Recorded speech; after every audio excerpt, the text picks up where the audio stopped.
Hey everybody, what's going on? Welcome to an all-new Talkin Movies. As always, I am your host, the real Geno Reynolds, and today, I just got back from the movies. It's Christmas Day when I'm filming this, and I figured, I'll go ahead and talk about the two movies that I went to go see. Plus, also, I'm going to cover a third one that I haven't done yet, that I went to go see last Saturday, because I kind of just want to get caught up, and also because these three movies, there's two of them I'm a bit disappointed weren't better, and the other one was crap.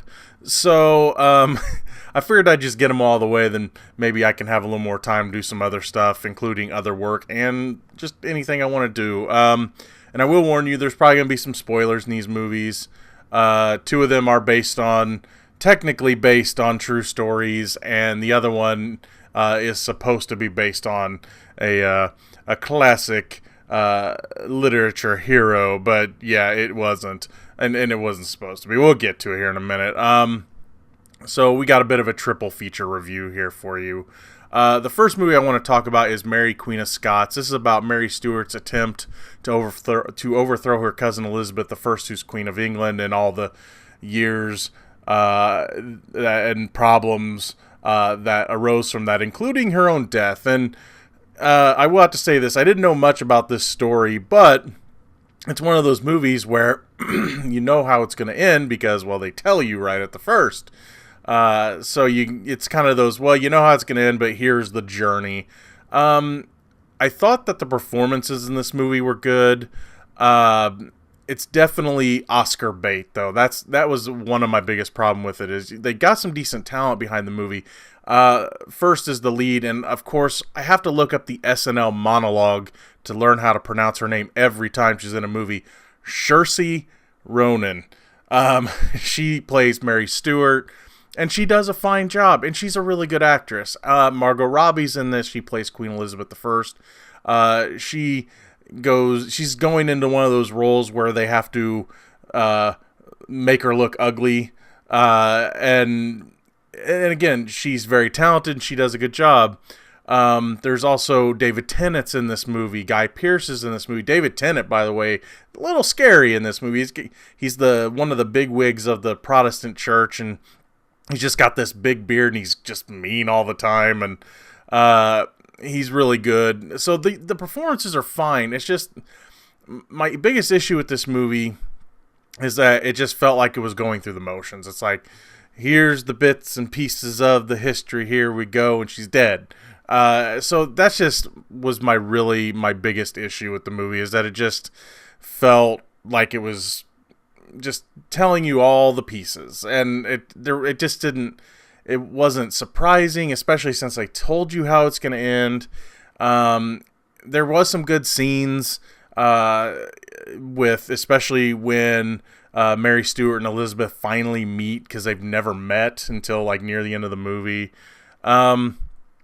So there was some good stuff in this movie. It's just, it wasn't a great movie. It felt slow. It felt really long. It's only about 2 hours. I think like 2:04, 2:05, and it just kind of dragged for me. And it made it even worse that I saw The Favorite right after, which is another movie, based on the English monarchy.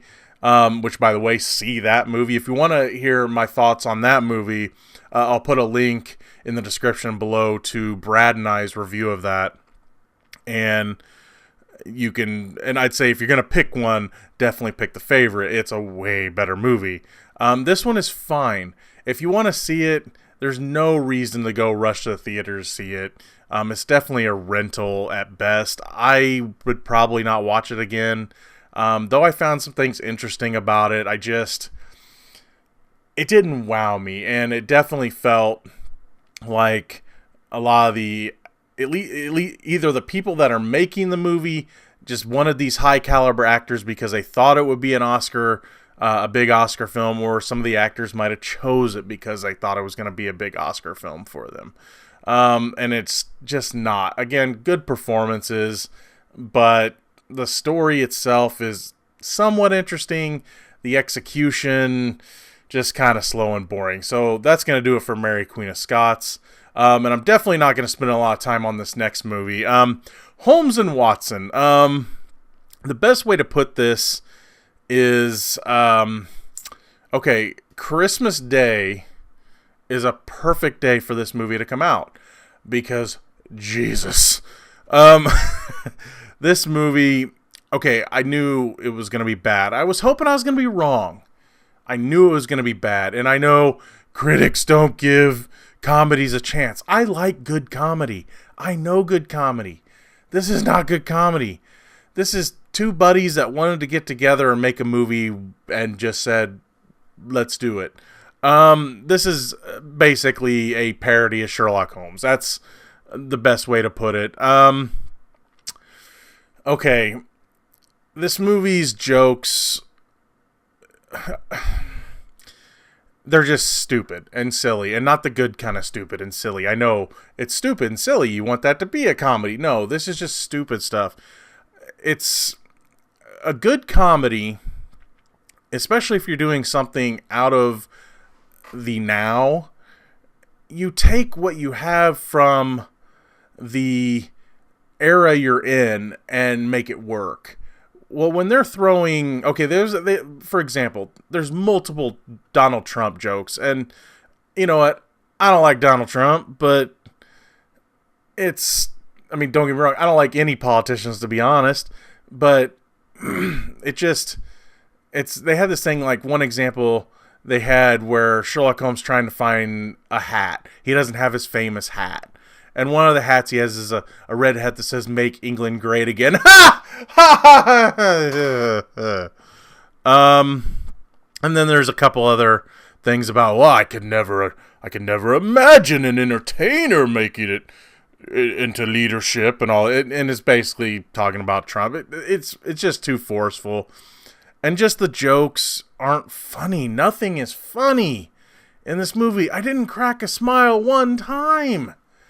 I wanted to. Look, I'm going to put it this way. Will Ferrell, I know you're better than this. Ralph Fiennes, even though Ralph Fiennes isn't in the movie very much, you're better than this. John C. Reilly, I know you're better than this. You were in the Sisters Brothers this year, for crying out loud. Rebecca Hall, way better than this. Hugh Laurie, way better than this. Steve Coogan, way better. I'm sure there's others. I'm done looking. This movie is dumb. And not in the dumb way that you would want Will Ferrell and John C. Reilly to be together.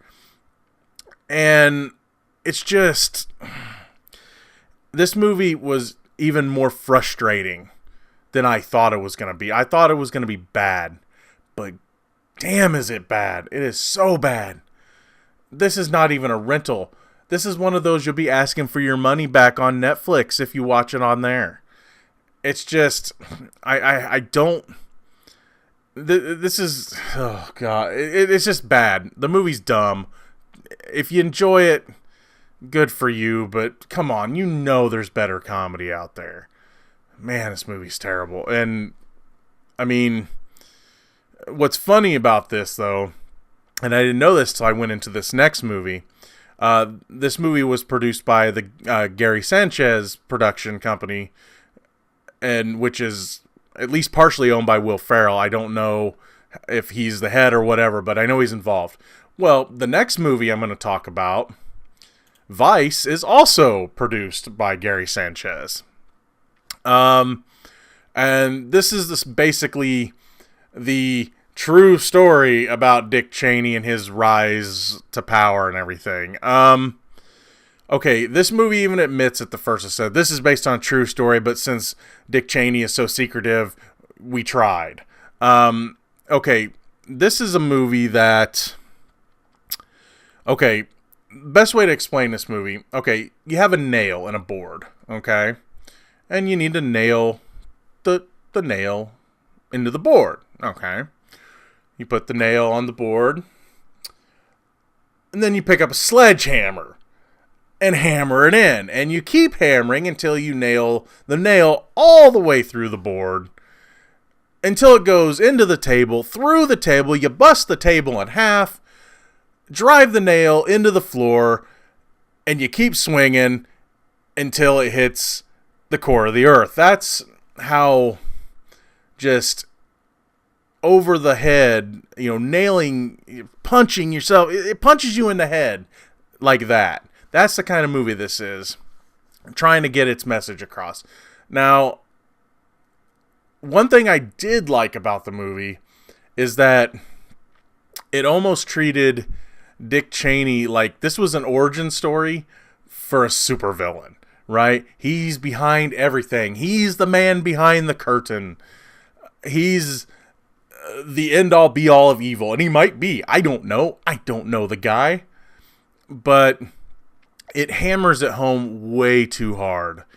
But yeah, it definitely feels like, Dick Cheney was behind everything from, wars to Fox News to Donald Trump, which, yes, it does bring that message home, that if it weren't for Dick Cheney, we wouldn't have Donald Trump, which you never know, might be true. I don't know. I'm not a big political guy. But yeah, it definitely hammers its message home way too hard, even for satire. Most of the performances in the movie are good. I mean, you get reliable performances from like Amy Adams as Lynn Cheney. Sam Rockwell is fantastic as George W. Bush. Christian Bale will probably be up for awards and will probably win. Jesse Plemons is technically the narrator of the movie. So yeah, the performances are really good. Tyler Perry is really good as Colin Powell. He's not in the movie a ton, but he's pretty solid as Colin Powell. So the performances are really good. Steve Carell as Donald Rumsfeld. I thought he was fine, but it's definitely Steve Carell playing Donald Rumsfeld. He didn't really... I've seen interviews with Donald Rumsfeld and stuff. He didn't really become Donald Rumsfeld like Christian Bale became Dick Cheney. I mean, Christian Bale is scary at playing Dick Cheney in this. And Steve Carell, it's definitely Steve Carell. It's not a bad performance or anything. It's just... it's someone playing that person where Christian Bale became Dick Cheney.